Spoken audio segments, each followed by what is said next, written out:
ಶಾಂತಿ. ಇಂದಿನ ಮುರಳಿ ದಿನಾಂಕ 8 जुलाई 2026। मुरली महावाक्यಗಳು। मीठे बच्चे, इस सभा में बाहर मुखी बनकर नहीं बैठना है, बाबा की याद में रहना है।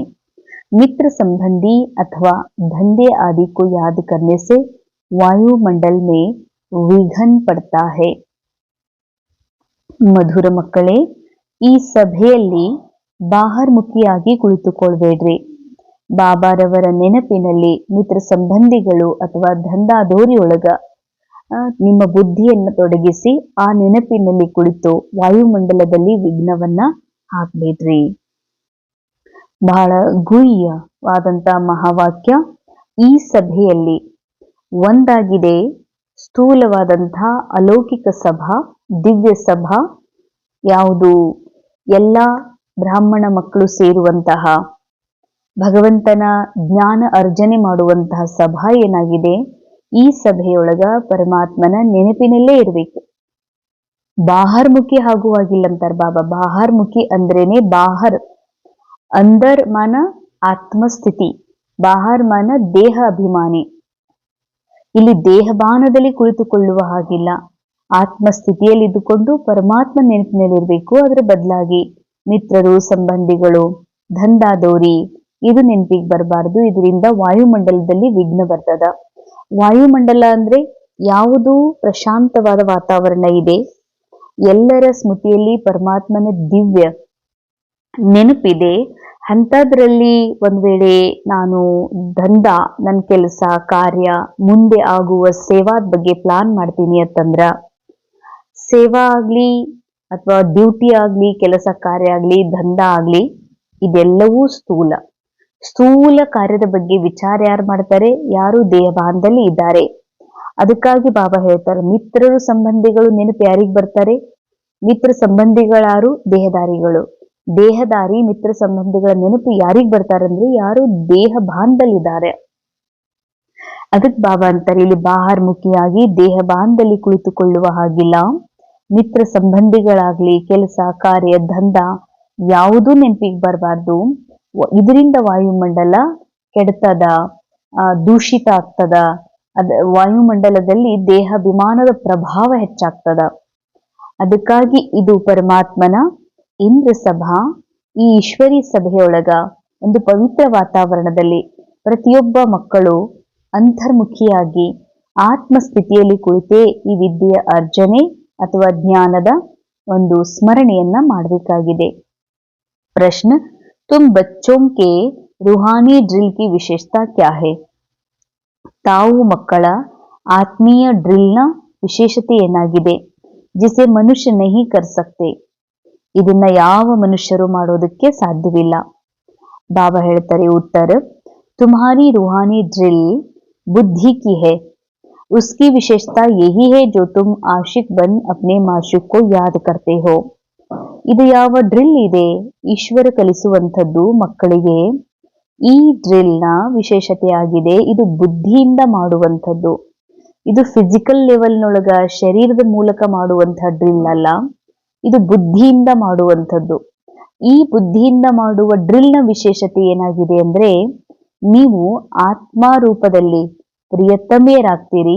ಪರಮಾತ್ಮ ಮಾಶುಕ್, ಪರಮಾತ್ಮ ಪ್ರಿಯತಮನನ್ನ ಬಹಳಷ್ಟು ಪ್ರೇಮದಿಂದ ಬುದ್ಧಿಯಿಂದ ನೆನಪು ಮಾಡ್ತೀರಿ. ಇಸ್ಕಾ ಹಿ ಇಶಾರಾ ಗೀತಾ ಮೇ ಭಿ ಆಯಾ ಹೇ ಮನ್ ಮನಾಭವ್. ಇದರ ಒಂದು ಸೂಚನೆಯನ್ನ ಭಗವದ್ಗೀತೆಯಲ್ಲೂ ಕೂಡ ವರ್ಣಿಸಲಾಗಿದೆ. ಮನ್ ಮನಾಭವ ಅಂದ್ರೆ ಮನಸ್ಸನ್ನ, ನಿನ್ನ ಮನಸ್ಸನ್ನ ನನ್ನ ಮನಸ್ಸಿನ ಜೊತೆಗೆ ಮ್ಯಾಚ್ ಮಾಡು, ನಿನ್ನ ಮನಸ್ಸನ್ನ ನನ್ನ ಮನಸ್ಸಿನ ಜೊತೆಗೆ ಜೋಡಿಸು. ಆಗ ನಿನ್ನ ಮನಸ್ಸು ನನ್ನ ಮನಸ್ಸಿನಂತೆ ಶುದ್ಧ, ಸ್ವಚ್ಛ, ಪಾವನ, ಸ್ಥಿರ ಆಗೋದಕ್ಕೆ ಸಾಧ್ಯವಿದೆ. ಪರಂತು ಮನುಷ್ಯ ಅಪನೆ ಮಾಶೂಕ್ ಪರಮಾತ್ಮ ಕೋ ಜಾನ್ತೆ ಹಿ ನಹಿ. ನಾವೆಲ್ಲರೂ ಆತ್ಮ ಇದ್ದೀವಿ, ಭಲೆ ಮನುಷ್ಯ ಜೀವನದ ಅಭಿನಯ ಮಾಡ್ತಾ ಇದ್ದೀವಿ. ನಾವೆಲ್ಲ ಆತ್ಮರು, ಪ್ರಿಯತಮೆಯರು. ನಮಗೊಬ್ಬ ಪ್ರಿಯತಮ ಇದ್ದಾರ, ಅವರೇ ನಿರಾಕಾರ ಪರಮಾತ್ಮ. ಆ ಪರಮಾತ್ಮ ಪ್ರಿಯತಮನನ್ನ ಯಾರೂ ತಿಳ್ಕೊಂಡೇ ಇಲ್ಲ ಅಂದ್ಮೇಲೆ ಡ್ರಿಲ್ ಮಾಡ್ಲಿಕ್ಕೆ ಅವ್ರಿಗೆ ಬರೋದೇ ಇಲ್ಲ. ಸೊ ಡ್ರಿಲ್ ಮಾಡಕ್ ಬರೋದಿಲ್ಲ ತಂದ್ಮೇಲೆ ಯಾವ ಬೌದ್ಧಿಕ ಶಕ್ತಿ, ಯಾವುದು ಆಧ್ಯಾತ್ಮಿಕ ಶಕ್ತಿ ಪ್ರಾಪ್ತಿಯಾಗಬೇಕು ಅದು ಆಗೋದಿಲ್ಲ. वे तो एक दो को जिस्मानी ड्रिल सिखलाते हैं. ಅಲ್ಲಿ ಪ್ರಾಣಾಯಾಮ, ಯೋಗಾಸನ, ಎಕ್ಸರ್ಸೈಸ್, ಜಿಮ್ ಹೀಗೆ ಶಾರೀರಿಕ ಡ್ರಿಲ್ ಕಲಿಸ್ತಾರೆ. ಆದ್ರೆ ಆಧ್ಯಾತ್ಮಿಕವಾದಂತಹ ಆತ್ಮಿಕ ಡ್ರಿಲ್ ಅನ್ನ ಕಲಿಸ್ಲಿಕ್ಕೆ ಹೊರಗಿನವರು ಯಾರ ಕಡೆಯಿಂದನೂ ಸಾಧ್ಯ ಇಲ್ಲ ಅಂತಾರೆ ಬಾಬಾ. प्रश्न धारणा मुख्य सार पहला, ड्रामा के ज्ञान को बुद्धि में रख निश्चिंत बनना है. किसी भी प्रकार की चिंता नहीं करनी, क्योंकि जानते हैं बनी बनाई बन रही, निर्मोही बनना है. ಬಹಳ ಬಹಳ ಬಹಳ ಸುಂದರ ಮಹಾವಾಕ್ಯ, ಬಹಳ ಗುಹ್ಯ ಅರ್ಥವನ್ನ ಹೊಂದಿರುವಂಥದ್ದು. ಡ್ರಾಮಾದ ಜ್ಞಾನ ಸದಾ ಬುದ್ಧಿಯಲ್ಲಿ ಇಟ್ಕೊಡ್ರಿ ಮತ್ತು ನಿಶ್ಚಿಂತವಾಗಿರಿ. ಡ್ರಾಮಾದ ನಾಲೆಜ್ ಇಲ್ಲದೆ ನಿಶ್ಚಿಂತತೆ ಬರೋದಕ್ಕ ಸಾಧ್ಯವೇ ಇಲ್ಲ. ಭಲೇನ ಆತ್ಮ ಅನ್ನುವ ನಿಶ್ಚಯ ಇದೆ, ಭಲೇನ ಪರಮಾತ್ಮನ ಸಂತಾನ ಇದೀನಿ ಅನ್ನುವಂಥ ನಿಶ್ಚಯ ಇದೆ. ಆದ್ರೆ ಇದು ಜೀವನದಲ್ಲಿ ಈ ರೀತಿ ಯಾಕೆ ಆಗ್ತದ ಅನ್ನುವ ಪ್ರಶ್ನೆ ಹೇಳ್ತದ. ಅದಕ್ಕೆ ನಿಶ್ಚಿಂತ ಇರಕ್ಕಾಗಲ್ಲ. ಯಾವಾಗ ಡ್ರಾಮಾ ನಾಲೆಜ್ ಬುದ್ಧಿಯಲ್ಲಿ ಬರ್ತದೋ, ಇಲ್ಲಿ ಕೇಳುತ್ತಾ ಇರೋದು, ಇಲ್ಲಿ ನೋಡ್ತಾ ಇರೋದು, ಇಲ್ಲಿ ಅನುಭವಿಸ್ತಾ ಇರೋದು ಇದು ಯಾವುದೂ ಸತ್ಯ ಅಲ್ಲ, ಇದೊಂದು ನಾಟಕ. ಹೀಗಾಗಿ ನಿಶ್ಚಿಂತವಾಗಿರಿ, ಯಾವ ಪ್ರಕಾರದ ಚಿಂತೆನೂ ಮಾಡ್ಬೇಡ್ರಿ. ಯಾಕೆ ಮಾಡ್ಬೇಡ್ರಿ? ಕ್ಯೂಂಕಿ ಜಾನ್ತೆ ಹೇ ಬನಿ ಬನಾಯಿ ಬನ್ ರಹಿ ಹೇ, ಪ್ರೀ ರೆಕಾರ್ಡೆಡ್ ಫಿಲ್ಮ್ ಇದು. ಈ ಫಿಲ್ಮ್ ರೀಪ್ಲೇ ಆಗ್ತಾ ಇದೆ. ಸೊ ನಿರ್ಮೋಹಿ ಬನ್ನ ಹೇ. ನಿರ್ಮೋಹಿ ಯಾಕಾಗ್ಬೇಕು? ಯಾಕೆಂದ್ರೆ ನಾನು ಆತ್ಮ ಅನ್ನುವಂಥ ಸತ್ಯವನ್ನ ಮರೆತು ನನಗೆ ನಾನು ಸಿಕ್ಕಿರುವಂತ ರೋಲ್ ಮನುಷ್ಯ ಜೀವನವನ್ನೇ ನಾನಂತ ತಿಳ್ಕೊಂಡಿದ್ದೀನಿ. ಅದಕ್ಕೆ ನನ್ನ ಹಾಗೆ ಇರುವ ಮನುಷ್ಯ ಜೀವಿಗಳ ಮೇಲಿನ ಯಾವ ಮೋಹ ಇದೆ, ಅಟ್ರಾಕ್ಷನ್ ಇದೆ, ಅದು ಸಮಾಪ್ತ ಆಗ್ಲಿ ಅಂತಾರೆ ಬಾಬಾ. ಯಾಕೆಂದ್ರೆ ದೇಹ ಏನಿದೆ ಇದು ನಶ್ವರ, ದೇಹ ಏನಿದೆ ಇದು ಒಂದು ಗೊಂಬೆ, ಇದೊಂದು ಪಂಚತತ್ವ. ಅದಕ್ಕಾಗಿ ದೇಹದಾರಿಗಳ ಮೇಲೆ ಮೋಹ ಇಡಬೇಡ್ರಿ. ಯಾಕಂದ್ರೆ ಇದೊಂದು ಫಿಲ್ಮ್, ಈ ಫಿಲ್ಮ್ ಒಳಗಿನ ಕ್ಯಾರೆಕ್ಟರ್ ಅದು, ಇದರಿಂದ ನಿಮಗೆ ದುಃಖ ಪ್ರಾಪ್ತಿ ಆಗ್ತದ. ಅದಕ್ಕಾಗಿ ನೆನಪಿರ್ಲಿ, ಬುದ್ಧಿಯಲ್ಲಿ ಸದಾ ಡ್ರಾಮಾದ ನಾಲೆಜ್ ನೆನಪಿರ್ಲಿ. ಆಗ ನೀವು ನಿಶ್ಚಿಂತ ಇರೋದಕ್ಕ ಸಾಧ್ಯ, ನಿರ್ಮೋಹಿ ಆಗೋದಕ್ಕೂ ಸಾಧ್ಯ. सेकंड पॉइंट, बाबा द्वारा जबकि बृहस्पति की दशा बैठी है तो संभाल करनी है. ಪರಮಾತ್ಮ ತಂದೆ ಮೂಲಕ ಯಾವ ಬೃಹಸ್ಪತಿಯ ದಶಾ ತಮ್ಮ ಮೇಲೆ ಕೂತ್ಕೊಂಡಿದೆ, ಬಹಳ ಸಂಭಾಲನೆ ಮಾಡ್ಕೊಂಡು ನಡೀರಿ. ರಾಹು ಕ ಗ್ರಹ ನ ಲಗ್ ಜಾಯೆ. ಬೃಹಸ್ಪತಿಯ ದಶಾ ಹೊರಟು ಹೋಗಿ ಪುನಃ ರಾಹು ದಶಾ ಕುಳಿತುಕೊಳ್ಳದಂತೆ ತಮಗೆ ತಾವು ಬಹಳಷ್ಟು ಎಚ್ಚರಿಕೆ ವಹಿಸಿಕೊಂಡು ನಡೀರಿ. कोई भी ग्रहचारी हो तो उसे ज्ञान दान से समाप्त करना है. अंडरलाइन, ಯಾವುದೇ ಗ್ರಹಚಾರಿ ಇದೆ ಅಂದ್ರೆ ಅದನ್ನ ಜ್ಞಾನ ದಾನದಿಂದ ಸಮಾಪ್ತ ಮಾಡ್ರಿ.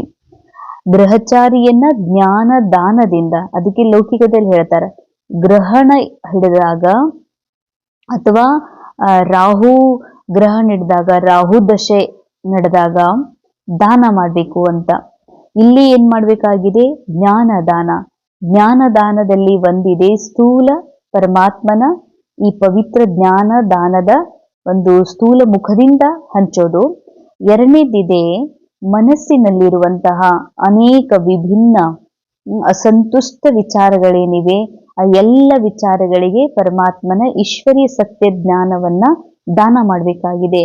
ಇದರಿಂದ ಯಾವುದು ಗ್ರಹಚಾರ ಹಿಡ್ಕೊಂಡಿದೆಯೋ ಅದು ದೂರ ಆಗೋದಕ್ಕೆ ಸಾಧ್ಯವಿದೆ. वरदान, स्वयं के टेंशन पर अटेंशन देकर विश्व का टेंशन समाप्त करने वाले विश्व कल्याणकारी भव. ಬಹಳ ಸುಂದರ ವರದಾನ. ಸ್ವಯಂನ ಟೆನ್ಷನ್ ಮೇಲೆ ಅಟೆನ್ಷನ್ ಕೊಡ್ರಿ, ವಿಶ್ವದ ಟೆನ್ಷನ್ ದೂರ ಮಾಡುವಂತಹ ವಿಶ್ವ ಕಲ್ಯಾಣಕಾರಿಗಳು ಆಗ್ರಿ. जब दूसरों के प्रति जास्ती अटेंशन देते हो तो अपने अंदर टेंशन चलता है. ಸೂಪರ್ ಮಹಾವಾಕ್ಯ. ಅಂಡರ್ಲೈನ್, ಯಾವಾಗ ನಾವು ಇನ್ನೊಬ್ಬರ ಮೇಲೆ ಹೆಚ್ಚು ಅಟೆನ್ಷನ್ ಕೊಡ್ತೀವಿ, ಇನ್ನೊಬ್ಬರ ವಿಚಾರ, ಇನ್ನೊಬ್ಬರ ಜೀವನ, ಇನ್ನೊಬ್ಬರ ನಡವಳಿಕೆ, ಇನ್ನೊಬ್ಬರ ಪ್ರಗತಿ, ಇನ್ನೊಬ್ಬರದು ಅವನತಿ, ಇನ್ನೊಬ್ಬರ ಬಗ್ಗೆ ಯಾವಾಗ ನಾವು ಹೆಚ್ಚು ಅಟೆನ್ಷನ್ ಕೊಡ್ತೀವಿ ಅವಾಗ ಒಳಗಡೆ ಟೆನ್ಷನ್ ನಡೀತದೆ ಅಂತ ಹೇಳ್ತಾರೆ ಬಾಬಾ. ಅಂಡರ್ಲೈನ್, ಟೆನ್ಷನ್ ಆಗ್ಲಿಕ್ಕೆ ಮುಖ್ಯ ಕಾರಣ ಅಂದ್ರೇನೆ ಇನ್ನೊಬ್ಬರ ಮೇಲೆ ಅಟೆನ್ಷನ್ ಕೊಟ್ಟಿರೋದು. इसलिए विस्तार करने के बजाय सार स्वरूप में स्थित हो जाओ. ಅದಕ್ಕಾಗಿ ವಿಸ್ತಾರದಾಗ ಹೋಗ್ಬೇಡ್ರಿ. ಇನ್ನೊಬ್ಬರ ಮೇಲೆ ಗಮನ ಕೊಡೋದು ಅಂದ್ರೆ ಇನ್ನೊಬ್ಬರ ಜೀವನದ ಮೇಲೆ ಪ್ರಶ್ನೆ ಹಾಕೋದು, ಇನ್ನೊಬ್ಬರ ಜೀವನದ ನಿರ್ಣಯಗಳನ್ನ ನಾನ್ ತಗೊಳ್ಳೋದು. ಅದಕ್ಕಾಗಿ ವಿಸ್ತಾರದಲ್ಲಿ ಹೋಗುವ ಬದಲಾಗಿ ಸಾರ ಸ್ವರೂಪದ ಸ್ಥಿತಿಯಲ್ಲಿ ಸ್ಥಿತ ಆಗ್ರಿ.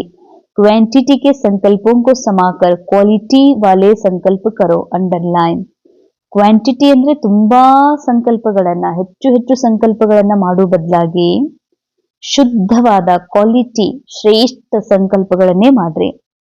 पहले अपने टेंशन पर अटेंशन दो, तब विश्व में जो अनेक प्रकार के टेंशन है उनको समाप्त कर विश्व कल्याणकारी बन सकेंगे. ಮೊದಲು ಯಾವುದು ತಮ್ದು ಟೆನ್ಷನ್ ಇದೆ ಅದ್ರ ಮೇಲೆ ಅಟೆನ್ಷನ್ ಕೊಡ್ರಿ.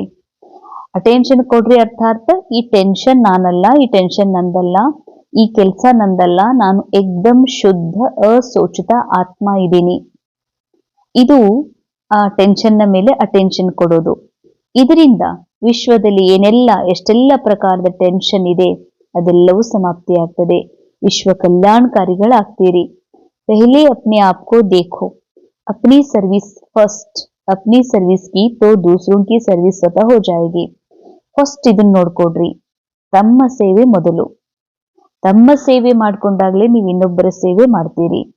ತಮ್ಮ ಸೇವೆ ಅಂದ್ರ ತನ್ನ ಉಣ್ಣುವುದು, ತಿನ್ನುವುದು, ತನ್ನ ಕೇರ್ ಮಾಡ್ಕೊಳ್ಳೋದು ಇದಲ್ಲ.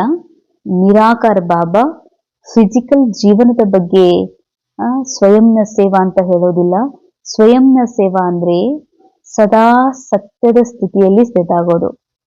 ನನಗೆ ಸತ್ಯದಲ್ಲಿ ಸ್ಥಿತ ಆಗಕ್ಕಾಗೋದಿಲ್ಲ, ನನಗೆ ನನ್ನ ನಿರಾಕಾರಿ ಸ್ಥಿತಿ ಅನುಭವ ಮಾಡಕ್ಕಾಗೋದಿಲ್ಲ, ನಾನು ಅಶರೀರಿಯಾಗಿ ಡಿಟ್ಯಾಚ್ ಆಗಿ ಸಾಕ್ಷಿಯಾಗಿ ಈ ವಿಶ್ವ ನಾಟಕದ ಮನರಂಜನೆ ಮಾಡಕ್ಕಾಗಲ್ಲ ಅಂದ್ಮೇಲೆ ನಾ ಬೇರೆ ಏನೇ ಮಾಡಿಯೂ ಕೂಡ ಅದು ವ್ಯರ್ಥ. ಅದಕ್ಕೆ ಬಾಬಾ ಅಂತಾರ, ಮೊದಲು ನಿಮ್ ಸೇವಾ, ನಂತರ ವಿಶ್ವದ ಸರ್ವ ಆತ್ಮರ ಸೇವಾ ಮಾಡ್ರಿ. ಸ್ಲೋಗನ್: योग की अनुभूति करनी है तो दृढ़ता की शक्ति से मन को कंट्रोल करो.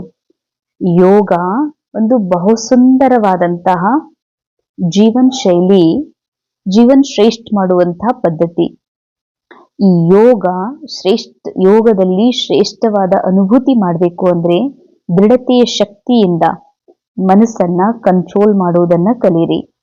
ಯಾಕೆಂದ್ರೆ ಈ ಮನಸ್ಸು ಸ್ಕ್ರಿಪ್ಟೆಡ್ ಮನಸ್ಸು ಅನೇಕ ವಿಚಾರಗಳನ್ನ, ಅನೇಕ ಇಚ್ಛೆಗಳಲ್ಲಿ ಮುಳುಗಿಸ್ಲಿಕ್ಕೆ ನೋಡ್ತದ. ಆ ಇಚ್ಛೆಗಳಿಂದ ಪರೆ ನನ್ನ ಸತ್ಯದ ಮೇಲೆ ಅಟೆನ್ಷನ್ ಕೊಡ್ಬೇಕು, ಮನಸ್ಸಿನ ಇಚ್ಛೆಗಳಿಂದ ನಾನು ಡಿಟ್ಯಾಚ್ ಆಗ್ಬೇಕು ಅಂತಂದ್ರೆ ಬಾಬಾ ಹೇಳ್ತಾರೆ ಕಂಟ್ರೋಲ್ ಮಾಡುವುದನ್ನ ಕಲೀರಿ. ಅವ್ಯಕ್ತಿಶಾಲಿ ज्वाला स्वरूप स्थिति में रहकर शक्तिशाली याद का अनुभव करो. जितना स्थापना के निमित्त बने हुए ज्वाला रूप होंगे उतना ही विनाश ज्वाला प्रत्यक्ष होगी. ಎಷ್ಟೆಷ್ಟು ನೀವು ಸ್ಥಾಪನೆಯ ನಿಮಿತ್ತ ಆಗಿದ್ದೀರಿ, ಜ್ವಾಲಾ ರೂಪರಾಗಿದ್ದೀರಿ, ಅಷ್ಟು ವಿನಾಶದ ಜ್ವಾಲೆ ಪ್ರತ್ಯಕ್ಷ ಆಗ್ತದೆ. ಸಂಘಟಿತ ರೂಪದಲ್ಲಿ ಜ್ವಾಲಾ ರೂಪದ ನೆನಪು ವಿಶ್ವದ ವಿನಾಶದ ಕಾರ್ಯ ಸಂಪನ್ನ ಮಾಡಿಸ್ತದೆ. ಅದಕ್ಕಾಗಿ ಪ್ರತಿಯೊಂದು ಸೇವಾ ಕೇಂದ್ರದಲ್ಲಿ ವಿಶೇಷ ಯೋಗದ ಪ್ರೋಗ್ರಾಂ ನಡೆಸ್ತಾ ಇರಬೇಕು. ವಿನಾಶದ ಜ್ವಾಲೆ ಒಂದು ರೆಕ್ಕೆ, ಆವಾಗ ಹಾರಲಿಕ್ಕೆ ಸಾಧ್ಯ. ಯೋಗ ಅಗ್ನಿಯಿಂದ ವಿನಾಶದ ಅಗ್ನಿ ಪ್ರಜ್ವಲಿತ ಆಗ್ತದೆ, ಜ್ವಾಲೆಯಿಂದ ಜ್ವಾಲೆ ಪ್ರಜ್ವಲಿತ ಆಗ್ತದೆ. ಅರ್ಥಾತ್ ಯೋಗದ ಸ್ಮೃತಿ, ಆತ್ಮದ ಸತ್ಯ ಸ್ಮೃತಿಯಿಂದ ಪರಮಾತ್ಮನ ಸ್ಮೃತಿ ತಾನಾಗಿನೇ ಬರ್ತದೆ. ಹೀಗೆ ಆತ್ಮದ ಸ್ಮೃತಿಯಲ್ಲಿರೋದ್ರಿಂದ ಇನ್ನೊಬ್ಬರಿಗೂ ಕೂಡ ಆತ್ಮ ಸ್ಮೃತಿ ಟಚ್ ಆಗ್ತದೆ. ಯೋಗ ಶಕ್ತಿಶಾಲಿ ಆದಷ್ಟು ಮತ್ತೊಬ್ಬರ ಯೋಗವು ಕೂಡ ಶಕ್ತಿಶಾಲಿ ಆಗ್ತದೆ. ಆಗ ವಿಶ್ವದ ಒಂದು ವೈರಾಗ್ಯದ ಜ್ವಾಲ ಏನಿದೆ ಅದು ಪ್ರಜ್ವಲಿತ ಆಗೋದಕ್ಕೆ ಸಾಧ್ಯವಿದೆ. ಓಂ ಶಾಂತಿ. ಇಂದಿನ ಮುರಳಿಯ ಮಹಾವಾಕ್ಯಗಳ ಅನುಭವ ಮಾಡೋಣ. ತಮಗೆ ತಾವು ಆರಾಮದಾಯಕ ಸ್ಥಿತಿಯಲ್ಲಿ ಸ್ಥಿತ ಮಾಡಿಕೊಡ್ರಿ. ತಮ್ಮನ್ನ ಒಂದು ಸುಂದರ ನಿರಾಕಾರಿ ಅಂತರ್ಮುಖ ಸ್ವರೂಪ ಆತ್ಮನ ಒಂದು ಸ್ಮೃತಿಯಲ್ಲಿ ಸ್ಥಿತ ಮಾಡಿಕೊಡ್ರಿ. ಅಂತರ್ಮುಖಿ ಸದಾ ಸುಖಿ. ಅಂತರ್ಮುಖಿ ಅರ್ಥಾತ್ ಆಂತರ್ಯದಲ್ಲಿ ಸ್ವಯಂನಲ್ಲಿ ಸತ್ಯದ ಸ್ಮೃತಿ ಇರೋದು. ನಾನು ಯಾರೆಂಬ ಅರಿವು, ನಾನು ಯಾರು ಅಲ್ಲ ಎಂಬ ಪ್ರಜ್ಞೆ. ಅರ್ಥಾತ್ ಇಲ್ಲಿವರೆಗೆ ಮಾನವ ಜೀವನದಲ್ಲಿ ಬಾಹರ್ಮುಖಿಯಾಗಿರುವ ಕಾರಣದಿಂದ ಸದಾ ನಾನು ದೇಹದ ನೆನಪಿನಲ್ಲಿ, ನನ್ನ ದೇಹದ ಆರೋಗ್ಯದ ನೆನಪಿನಲ್ಲಿ ಅಥವಾ ಅನ್ಯ ಸಂಬಂಧಿಗಳ ನೆನಪಿನಲ್ಲಿ, ಸ್ನೇಹಿತರ ಒಡನಾಟದಲ್ಲಿ ಹಾಗೂ ಮುಂದೆ ಏನು ಮಾಡಲಿ, ಹೇಗೆ ಮಾಡಲಿ ಎಂಬ ಕೆಲಸ ಕಾರ್ಯಗಳ ವಿಚಾರದಲ್ಲಿ ಮುಳುಗಿರುತ್ತಿದ್ದೆ. ನನ್ನನ್ನು ನಾನು ಮರೆತು ಸದಾ ಚಿಂತೆ, ದುಃಖ, ಅಶಾಂತಿಯಲ್ಲಿ ಮುಳುಗಿಬಿಡುತ್ತಿದ್ದೆ. ಈಗ ಪರಮಾತ್ಮನ ಸತ್ಯ ಜ್ಞಾನ ಪ್ರಾಪ್ತಿಯಾದ ಕಾರಣ ಬಾಹರ್ಮುಖತೆಯಿಂದ ಮನಸ್ಸು ಅಂತರ್ಮುಖಿಯಾಗಿದೆ.